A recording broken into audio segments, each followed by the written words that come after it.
Hello friends, welcome back to my YouTube channel chambers. इसमें आपका स्वागत है। मैं हूं हर्ष शर्मा। तो चलिए आज हम स्टार्ट करने वाले हैं कैपिलरिटी के बारे में।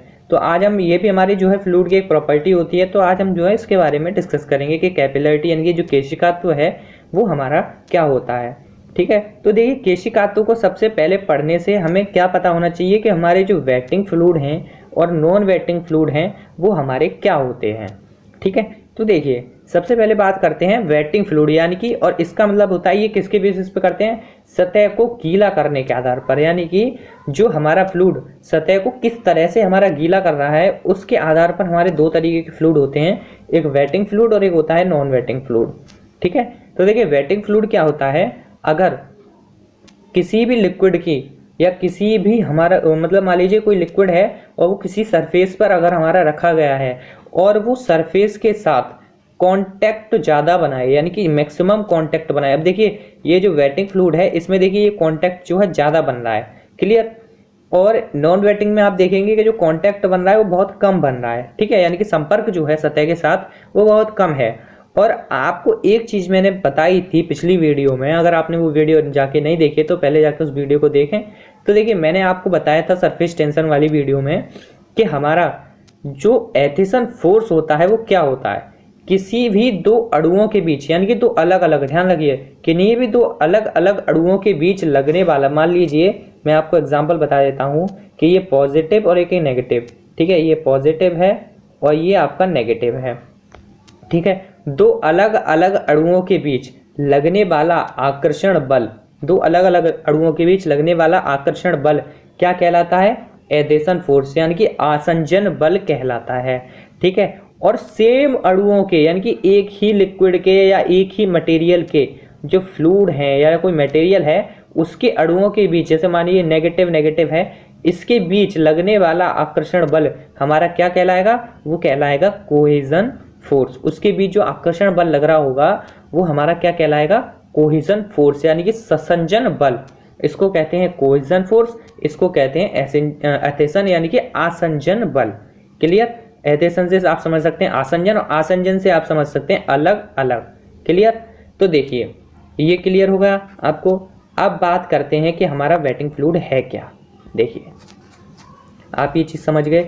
अब मैं बताता हूं कि जो वेटिंग फ्लूइड है, देखिए आपको पता है वेटिंग फ्लूइड में हमारा क्या होता है कि सरफेस, वेटिंग का मतलब क्या है, सतह को गीला करना। और सतह हमारी कब गीली होगी, सतह हमारी जब भी गीली होगी ज़्यादा जब हमारा कांटेक्ट ज़्यादा बनेगा, कांटेक्ट ज़्यादा बनेगा। आपको भी दिख रहा है कि यहाँ पे कांटेक्ट जो है ज़्यादा बन रहा है, यानी कि सतह को जो लिक्विड है हमारा ज़्यादा गीला कर रहा है, इसीलिए इसको क्या कहते हैं, वेटिंग फ्लूइड कहते हैं। और इसमें याद रखिए जब ये सतह को गीला करता है तो इसमें जो एंगल बनता है वो कुछ इस टाइप से बनता है। देखिए कुछ इस टाइप से बनता है, क्लियर, कुछ इस टाइप से।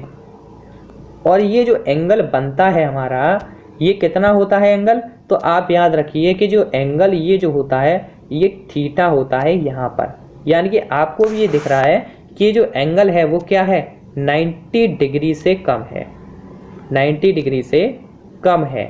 ठीक है, और 90 डिग्री से कम वाले कौन से होंगे, वेटिंग फ्लूइड होंगे, जिसका एंगल जो है, कोण जो है 90 डिग्री से कम बना रहा होगा वो वेटिंग फ्लूइड होगा। अब हम बात करते हैं नॉन वेटिंग फ्लूइड की।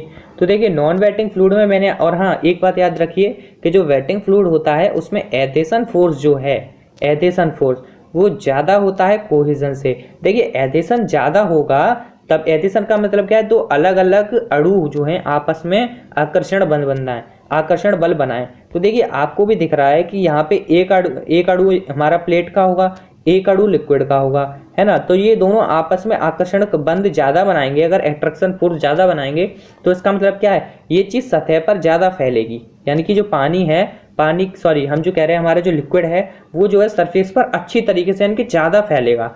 ठीक है, और अगर हम कह रहे हैं नॉन वेटिंग फ्लूइड में, जैसे मैंने आपको बताया कि जो कोहेजन फोर्स है वो हमारा ज़्यादा होता है एधेसन फोर्स से, वो हमारा कोहेजन फोर्स ज़्यादा होता है। तो आपको पता है कि जो कोहेजन फोर्स होता है उसमें क्या है कि अणु जो है अपने अंदर आकर्षण बल को बनाता है। यानी कि एक ही पदार्थ के दो अणु आपस में जो आकर्षण बंध बनाते हैं, आकर्षण बल लगाते हैं एक दूसरे पर, उसको कहते हैं हम कोहेजन फोर्स या संसंजन बल। तो आपको पता ही सस्पेंशन बल कहाँ काम करेगा, अंदर की ओर काम करेगा, ठीक है, अंदर की ओर काम करेगा। और जब ये अंदर की ओर काम करेगा तो इसमें जो एंगल बनता है वो हमारा कुछ इस टाइप से बनता है, इस टाइप से, देखिए इस टाइप से बनता है। और ये जो एंगल बनता है हमारा, ये हम कहाँ से नापते हैं, ये एंगल जो है हम नापते हैं यहाँ से, ये एंगल हम कहाँ से नापते हैं, अंदर से, ठीक है। मैं आपको थोड़ा क्लियर करके दिखा दूँ कि ये जो एंगल जो हम नापते हैं ये हम कहाँ से नापते हैं, ये हम नापते हैं अंदर से। तो ये एंगल जो होता है ये होता है थीटा। तो आपको दिख रहा है कि ये एंगल जो है थीटा है, तो ये जो थीटा एंगल है 90 डिग्री से क्या है, ज़्यादा है, 90 डिग्री से ज़्यादा है। जो हमारा 90 डिग्री से कम होगा उसको हम क्या कहेंगे, उसको हम कहेंगे एक्यूट एंगल, इसको हम क्या कहेंगे, एक्यूट एंगल, ठीक है। और दूसरा वाला जो नॉन वेटिंग फ्लूइड है उसमें जो एंगल बनेगा उसको हम क्या कहेंगे, उसको कहेंगे ऑब्ट्यूर एंगल, उसको हम क्या कहेंगे, ऑब्ट्यूर एंगल, उसको हम क्या कहेंगे, ऑब्ट्यूर एंगल। क्लियर, ये चीज़ आपके समझ में आ गई। और ध्यान रखिए कोहेजन, जो हमारा नॉन वेटिंग फ्लूइड होता है उसमें कोहेजन फोर्स जो होता है बहुत ज़्यादा होता है, कोहेजन फोर्स बहुत ज़्यादा होता है, तभी तो ये आपस में सरफेस कांटेक्ट कम बनाता है। और मतलब कोई भी एक लिक्विड है उसके जो अणु हैं आपस में चिपक के रहते हैं, यानी कि अपने अंदर ही आकर्षण बल लगाते हैं। लेकिन वेटिंग फ्लूइड में एडेशन फोर्स बहुत ज़्यादा होता है, इसीलिए यही कारण है कि ये सरफेस पर आसानी से फैल जाता है, किसी भी सरफेस पर आसानी से फैल जाता है। और नॉन वेटिंग फ्लूइड जो है सरफेस पर आसानी से नहीं फैलता। क्लियर, तो आप ये समझ गए वेटिंग फ्लूइड और नॉन वेटिंग फ्लूइड हमारा क्या होता है।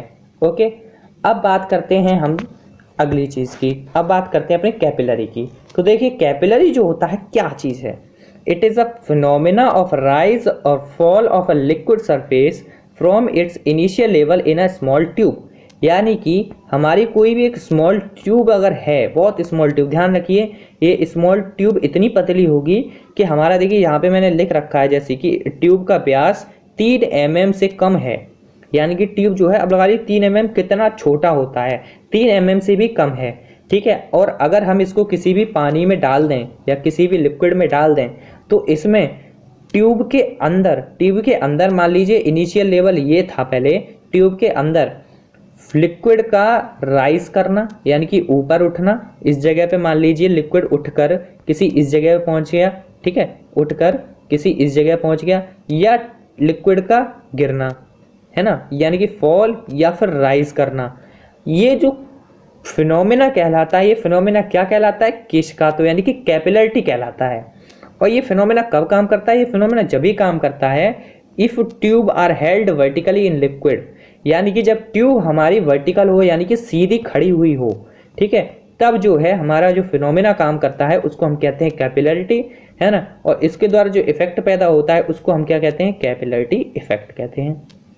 क्लियर, एग्जाम्पल आप समझ सकते हैं कि आपको पता है कि जैसे कि rise of kerosene through cotton wick, जैसे कि हमने देखा होगा मिट्टी के तेल से जो दिए जलाए जाते थे, ठीक है, उसमें जो हमारा बत्ती होती थी अंदर, ठीक है, जैसे कि आपको बता दूं मैं, जैसे कि एग्जांपल से ऐसे ये दिया लग रहा है ऊपर, ठीक है, अंदर जो बत्ती होती थी उसमें लिक्विड भरा रहता था, नीचे केरोसिन, तो ये केरोसिन इससे ऊपर चढ़ता था, कैसे, ये कैपिलरिटी इफेक्ट के कारण ही चढ़ता था, ठीक है। अब हमारा ट्री होता है, ट्री में पानी हम कहाँ देते हैं, जड़ में देते हैं, तो जड़ से पानी पत्तियों तक कैसे पहुंचता है, तो ये कैपिलरिटी इफेक्ट के कारण ही पहुंचता है। Rise of water to the top of tree, यानी कि पेड़ के ऊपर तक, है ना, कहाँ किससे पहुंचता है, कैपिलरी इफेक्ट के द्वारा पहुंचता है। तो आप समझ गए होंगे कैपिलरी इफेक्ट जो होता है हमारा क्या होता है। क्लियर, अब देखिए जैसे कि एग्जाम्पल आप समझ सकते हैं, ये जो है हमारा जड़ है और हमें जो पानी पहुंचाना है पत्तियों तक वो कैसे पहुंचाएंगे, कैपिलरी इफेक्ट के द्वारा। ये बहुत पतली पतली जो होती हैं, जिसे कहते हैं ना, एक तरीके से बहुत पतली ट्यूब होती हैं, पेड़ के अंदर भी बहुत छोटी छोटी ट्यूब होंगी, उसके द्वारा जो है पानी जो है हमारा ऊपर तनों तक पहुंच जाता है, तनों तक पत्तियों तक पानी पहुंच जाता है। आपने घर का एग्जाम्पल देखा होगा कि कोई भी कपड़े को, कॉटन के कपड़े को अगर हम भिगाते हैं पानी में, मान लीजिए इतना भी भिगाया आपने, तो वो जो है ज़्यादा भीग जाता है। वो किस कारण भीगता है, क्योंकि उसमें जो बहुत पतली पतली ट्यूब्स हैं जिस कारण पानी जो है ऊपर चढ़ने लगता है और हमारा जो कॉटन विक है वो भीग जाता है। क्लियर। आपके शरीर में जो जितनी भी नसें होती हैं वो नसें क्या एक कैपिलरी ट्यूब की तरह काम करती हैं, जिसमें से हमारा ब्लड जो है फ्लो करता है। ठीक है, तो ये भी हमारा एक कैपिलरिटी का जो है एग्जाम्पल हम कह सकते हैं। ये भी जैसे कि हमारा पेड़ में जो है पानी का चढ़ना है, ठीक है, और कॉटन विक का एग्जाम्पल हो गया, ब्लड वेन्स का हो गया, जैसे कि नसें जो होती हैं खून उसमें दौड़ता है, तो वो भी जो हमारा कैपिलरिटी का एक एग्जाम्पल है। ठीक है, और आप दिया से भी समझ सकते हैं, ये दीपक जो होता है इसमें जो तेल है वो रुई के द्वारा किस तरीके से चढ़ता है, कैपिलरी इफेक्ट के द्वारा चढ़ता है। क्लियर, तो ये चीज़ आप समझ चुके होंगे। ओके, तो ये थे इसके कुछ एग्जाम्पल। अब बात करते हैं, देखिए कि कैपिलरी राइज और कैपिलरी फॉल एक्चुअल में था क्या। देखिए ये जो कंडीशन बनी है ये किसकी है, राइज की है। ठीक है, और ये कंडीशन जो है किसकी है, फॉल की है। ये कंडीशन किसकी है, फॉल की है। क्लियर। अब आपको पता है कि राइज कब होता है, जब इनिशियल लेवल से लिक्विड किसी हाइट तक, इस हाइट तक जो है राइज कर जाए, यानी कि उठ जाए। तो ये हाइट क्या होगी, h होगी। क्लियर। अब ये किस हाइट तक उठ रहा है ये हमें पता लगाना है। अब देखिए, और कितना उठ रहा है ये हाइट, या मान लीजिए फॉल भी कर रहा है, तो इनिशियल लेवल से कितना फॉल किया उसने, तो ये भी जो हमें हाइट बताता है। ये कैपिलरी फॉल की हाइट है, ये कैपिलरी राइज की हाइट है। क्लियर। इसमें आपको मैं थोड़ा जूम करके दिखाता हूँ कि देखिए इसमें जो आप ये चीज़ देख रहे होंगे, आप जो एक चीज़ देख रहे होंगे, ये कर्व जो आप देख रहे हैं, कर्व। ठीक है, इस कर्व को हम क्या कहते हैं, इस कर्व को हम कहते हैं इंग्लिश में मेनिस्कस। इसको हम क्या कहते हैं, इसको हम कहते हैं मेनिस्कस। ओके, आप इंग्लिश में और हिंदी में इसको दोनों में मेनिस्कस ही हम कहते हैं। ठीक है, ये जो होता है ये होता है हमारा मेनिस्कस। अब बात करते हैं, चलिए ये तो हमारा मेनिस्कस हो गया। अब ये ट्यूब क्या कहलाती है, ये ट्यूब आपको पता है क्या कहलाती है, ये ट्यूब कहलाती है कैपिलरी ट्यूब। ये क्या कहलाती है, कैपिलरी ट्यूब। और अगर फॉल में बात करें तो ये जो कर्व कहलाएगा ये क्या है, ये भी मेनिस्कस कहलाएगा। अब आपको एक चीज़ पता है कि आप एक चीज़ याद रख सकते हैं कि जब कैपिलरी राइज होता है तो उसमें जो कर्व बनता है वो किस शेप का बनता है ना। जो हमारा कर्व बनता है वो हमारा किस शेप का बनता है। तो आप याद रखिए कि जब कैपिलरी राइज करता है तो जो शेप बनती है वो हमारी बनती है किसकी, कॉनकेव शेप की। कॉनकेव, वो कैसी बनती है, कॉनकेव शेप की बनती है। ठीक है, यानी कि अवतल की तरह। और इसमें किस तरीके की बनती है, कॉन्वेक्स की शेप की बनती है। कैसी, कॉन्वेक्स। इसको कहते हैं कॉन्वेक्स शेप, और उसको कहते हैं हम कैपिलरी राइज में कॉनकेव शेप। क्लियर। तो आप ये समझ गए होंगे कि कौन कौन सी शेपें इसमें होती हैं। ओके, अब बात करते हैं अगली चीज़ की। आपको एक चीज़ और बता दूं, ये जो ट्यूब है इसका डाया जो होगा डी, इसका जो डाया होगा वो क्या होगा, डी होगा। और आपको पता है इसका वेट कहाँ काम करेगा, पानी का। इसके ट्यूब के अंदर जो वाटर होगा या लिक्विड होगा उसका वेट का काम करेगा नीचे, यानी कि ये क्या होगा, कुछ W होगा। ये क्या होगा, W होगा। और आपको पता है डी मैंने कितना बताया, लेस देन 3 mm। क्या बताया, लेस देन 3 mm, यानी कि 3 mm से भी कम होना चाहिए, तभी हमारा कैपिलरी फॉल या फिर कैपिलरी राइज होगा। क्लियर। अब चलिए बात करते हैं किस तरीके से ये होता है। देखिए ये हमारी ग्लास ट्यूब जो है, हमारी कैपिलरी ट्यूब जो है उसकी सतह है। इस पर जो लिक्विड है वो किस तरीके से चढ़ता है। देखिए यहाँ से लिक्विड आया, पहले चढ़ा, फिर पीछे से हमारा लिक्विड तो चलता रहता है क्योंकि ये लिक्विड डूबा हुआ है। फिर धीरे धीरे क्या है, ये इतना पतला सरफेस कांटेक्ट है। देखिए ये कैपिलरी राइज कब होगा, कैपिलरी राइज जब ही होगा जब दो फ्लूइड जो है आपस में एडेशन बॉन्ड बना रहे होंगे, एडेशन बॉन्ड बना रहे होंगे। कैसा, एडेशन। एडेशन का मतलब समझते हैं, आसंजन बंध बना रहे होंगे। आसंजन बंध जब बनाते हैं तो वो क्या है, दो सरफेस आपस में चिपकती हैं, यानी कि आकर्षण बल उनके बीच बढ़ जाता है। तो आपको पता है कि जो एडेशन जो इनके बीच हो रहा है, एक सरफेस ये गई, दूसरी सरफेस ये गई, इनके बीच क्या है, आसंजन बंध बन रहा है, इसीलिए आपस में चिपकने की कोशिश कर रही हैं। और जैसे जैसे ये चिपकने की कोशिश करती हैं, लिक्विड जो है धीरे धीरे करके हमारा जो है यहाँ से राइज होने लगता है। क्लियर। लेकिन कैपिलरी फॉल में जो होता है यहाँ पे तो देखिए क्या होगा, एथेशन होगा। क्या होगा, एथेशन होगा। क्यों, एथेशन के कारण ही जो है हमारा ये ऊपर चढ़ेगा। और आपको पता है क्योंकि ये एथेशन किसके बीच काम करता है, दो सतहों के बीच काम करता है, तो अलग अलग लिक्विड या दो अलग अलग मैटर्स या दो अलग अलग पदार्थों के बीच काम करता है। दो अलग अलग वस्तुओं के बीच लगने वाला आकर्षण बल क्या कहलाता है, आसंजन बल कहलाता है। और आपको पता है कि सेम अणु के बीच, सेम पदार्थ के अणुओं के बीच लगने वाला आकर्षण बल क्या कहलाता है, ससंजन कहलाता है। तो आपको पता है कि कैपिलरी जब फॉल करता है, नीचे की ओर गिरता है, तो उसमें जो लिक्विड के अणु हैं वो किस तरीके से काम करते हैं, कुछ इस तरीके से, यानी कि आपस में सिकुड़ने की कोशिश करते हैं, जिस कारण हमारी कुछ कॉन्वेक्स टाइप की शेप हमें मिल जाती है। क्लियर। तो ये देखिए आपस में चिपक नहीं रहा है, इससे जो लिक्विड है, ये लिक्विड की जो सरफेस है, इससे जो है चिपक नहीं रहा, इससे जो है चिपक नहीं रहा। अब ये इससे चिपक नहीं रहा तो इसमें जो है कौन सा लगेगा, कोहेजन फोर्स लगेगा। और इसमें देखिए ये चिपक चिपक के इससे जो है ऊपर चढ़ रहा है। तो आपको पता है जब ये इससे चिपक के ऊपर चढ़ेगा तो इसमें कौन सा लगेगा, एधेशन फोर्स लगेगा। कौन सा लगेगा, एधेशन फोर्स लगेगा। क्लियर। और अगर आपसे पूछे कि capillarity effect is due to, तो इसका आंसर होता है सरफेस टेंशन। इसका आंसर सरफेस टेंशन क्यों होता है, तो देखिए ये जो कॉन्वेक्स या कॉनकेव जो शेप बनती है आपकी, ये जो कॉन्वेक्स या कॉनकेव जो शेप बनती है आपकी, ये किस कारण बनती है, ये शेप जो बनती है यही बनती है हमारी किसके कारण, सरफेस टेंशन के कारण। ये जो शेप बनती है यही बनती है सरफेस टेंशन के कारण। आप इसमें देखेंगे तो सरफेस टेंशन कुछ नीचे की ओर इस तरीके से काम करेगा और कैपिलरी राइज में कुछ ऊपर की ओर काम करेगा। तो ये जो है हमारा सरफेस टेंशन है। क्लियर। तो कैपिलरी इफेक्ट किस पर काम करती है, सरफेस टेंशन पे। अब बात करते हैं कैपिलरी राइज किस पर होता है। तो आपको मैंने बताया कैपिलरी राइज जब ही करेगा जब दो सतह आपस में चिपकने की कोशिश करेंगी, और चिपकती हैं दो अलग अलग सतह तो उसमें एधेशन फोर्स होता है। और कैपिलरी फॉल कब करेगा, जब दो सतह आपस में चिपके ना, एक ही सतह, एक ही लिक्विड जो है आपस में अंदर की ओर कॉन्ट्रैक्ट यानी कि सिकुड़ने की कोशिश करे, तो उसको कहते हैं हम कोहेजन फोर्स। यानी कि कैपिलरी फॉल जो होता है डाउन नीचे की ओर, वो किसके कारण होता है, कैपिलरी कोहेजन फोर्स के कारण होता है। क्लियर। तो ये चीज आप समझ गए कि किस तरीके से ये हमारा काम करता है। ओके।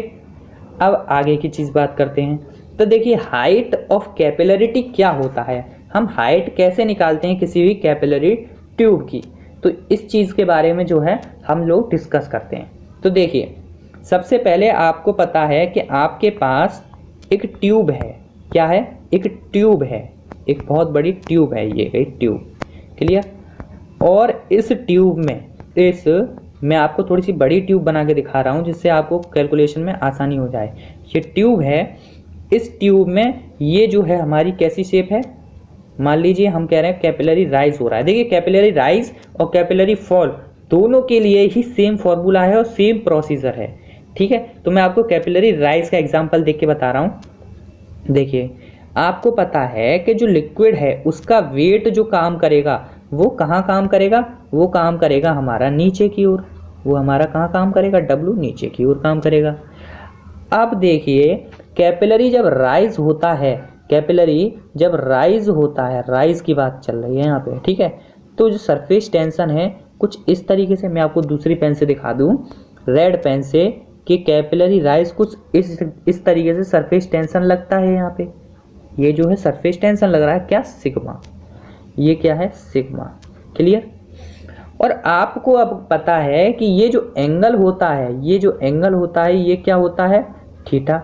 ये जो एंगल होता है ये क्या होता है, थीटा। क्लियर। ये एंगल हमारा थीटा हो गया। तो आपको पता है कि जो थीटा के साथ जो कंपोनेंट होता है, किसी भी आपने मैकेनिक्स में पढ़ा होगा कि थीटा के साथ का जो कंपोनेंट होता है वो कौन सा होता है, कॉस का। तो देखिए ये वाला कौन सा कंपोनेंट होगा, सिग्मा साइन थीटा। ठीक है। और ये वाला जो कंपोनेंट होगा वो कौन सा होगा, सिग्मा कॉस थीटा। वो कौन सा होगा, सिग्मा कॉस थीटा। तो आपको पता है कि जो सिग्मा साइन थीटा है, आपको बता दूं कि सिग्मा साइन थीटा जो होता है हमारा, ये हमारा कैपिलरिटी पे कोई इफेक्ट नहीं डालता, इसीलिए हम इसको नेग्लिजिबल मान लेते हैं और यहाँ पे इसको कंसीडर नहीं करते। तो आप देखिए, अब मैं इसको काट देता हूँ क्योंकि इसको हम नहीं लेंगे, इसीलिए इसकी ज़रूरत भी नहीं है हमें लिखने की, ठीक है। तो हमारे पास क्या बचता है, देखिए हमारे पास बचता है सिर्फ दो चीज़ें, सिग्मा कॉस थीटा और बचता है एक डब्लू, जो कि हमारा पानी का भार है, लिक्विड का भार है। क्लियर। अब देखिए W बराबर क्या हो जाएगा, सिग्मा कॉस थीटा हो जाएगा, सिग्मा कॉस थीटा। अब देखिए, अब बात करते हैं कि सिग्मा कॉस थीटा, ये नहीं कि W बराबर डायरेक्ट सिग्मा कॉस थीटा लिख दिया, नहीं, ये जो सिग्मा कॉस थीटा लग रहा है ये कहाँ लग रहा है, पूरे के पूरे कैपिलरी ट्यूब के डाया पे लग रहा है। देखिए आपको दूसरी पेन से दिखा दूँ येलो से कि ये कहाँ लग रहा है, पूरी के पूरी कैपिलरी ट्यूब के डाया पे लग रहा है। ये पूरा का पूरा इसका डाया होगा, कैपिलरी ट्यूब कैसी होगी, गोल ही तो होगी, तो इसका डाया क्या होगा, कुछ डी होगा, डाया डी होगा। तो इनटू जो देखिए अब कहाँ लगेगा, ये जो हमारी ट्यूब के जो डाया है, आपको थोड़ा डैश डैश करके दिखा दूँ मैं, देखिए ये इस एरिया पे नहीं लगेगा अंदर के पे, ये कुछ सरफेस पे लगेगा, इस पे, ये कहाँ लगेगा, इस पे लगेगा, समझ रहे हैं बात को, ये कहाँ लगेगा, ट्यूब पे लगेगा। तो आप समझ सकते हैं ये क्या है, परिधि है, इसीलिए क्या लिखते हैं हम, W बराबर sigma cos theta into pi D into pi T, यानी कि परिधि। क्लियर। अब देखिए W बराबर क्या होता है, mg, ठीक है, बराबर सिग्मा कॉस थीटा बराबर इंटू पाई डी। और mg बराबर आप जानते हैं, mg को भी हम क्या लिख सकते हैं, rho g into v, rho g v लिख सकते हैं। और रो जी वी बराबर क्या हो सकता है, सिग्मा, देखिए sigma cos theta into pi D हो जाता है। और देखिए रो जी वी को और क्या लिख सकते हैं, रो जी इंटू, देखिए वी क्या है, वी है हमारा वॉल्यूम, वी है हमारा क्या, वी है हमारा वॉल्यूम। अब वॉल्यूम को हम क्या लिख सकते हैं, देखिए वॉल्यूम बराबर क्या होता है, एरिया गुणा हाइट। हाइट आपको पता है कितना राइज हो रहा है, h, आपको पता है कितना राइज हो रहा है, h राइज हो रहा है, तो h तो हो गई इसकी हाइट।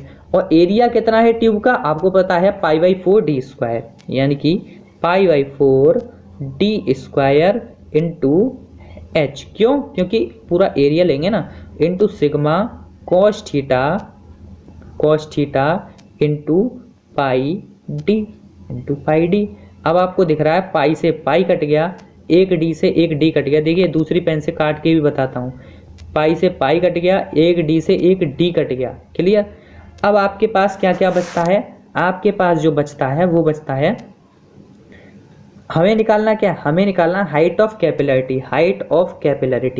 है ना, हमें क्या निकालना है, हाइट ऑफ कैपिलरिटी। तो हाइट हम जो है किस तरीके से निकालेंगे, देखिए h बराबर हमारा क्या हो जाएगा, h बराबर जो हो जाएगा वो हो जाएगा 4 सिग्मा, देखिए 4 जो है, ये जो आपको दिख रहा होगा 4, ये कहाँ पहुँच जाएगा, इधर पहुँच जाएगा, ठीक है। तो हम क्या लिखेंगे, 4 sigma cos theta upon rho g into d, क्या लिखेंगे, 4 sigma cos theta into rho g into d, ठीक है। इसको आप स्क्वायर में इस तरीके से बंद कर सकते हैं, ठीक है। ये जो होता है हमारा फॉर्मूला क्या होता है, 4 sigma cos theta upon rho g into d. और आपको मैं एक चीज़ बता दूं, देखिए आपको मैं एक चीज़ बता दूं कि यहाँ पे ये चीज़ आप समझ गए क्लियरली, ठीक है। यहाँ पे आपको एक चीज़ मैं ज़रूर बताना चाहूँगा कि अगर हमारा हेड बढ़ता है, देखिए h बराबर क्या था, 4 sigma cos theta upon rho G D. आपको पता होगा कि अगर किसी भी ट्यूब का अगर हम डायामीटर बढ़ा देते हो, क्योंकि देखिए h जो है इन्वर्सली प्रोपोर्शनल है 1/d के, तो अगर डायामीटर बढ़ेगा तो हमारा जो हाइट ऑफ कैपिलरी ट्यूब है वो क्या करेगी, डिक्रीज करेगी, यानी कि घटेगी। तो आप समझ सकते हैं कि अगर जितना पतली ट्यूब होगी उतना हाइट जो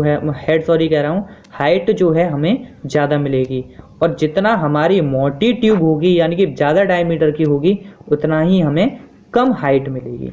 आप ये चीज़ समझ सकते हैं, ठीक है।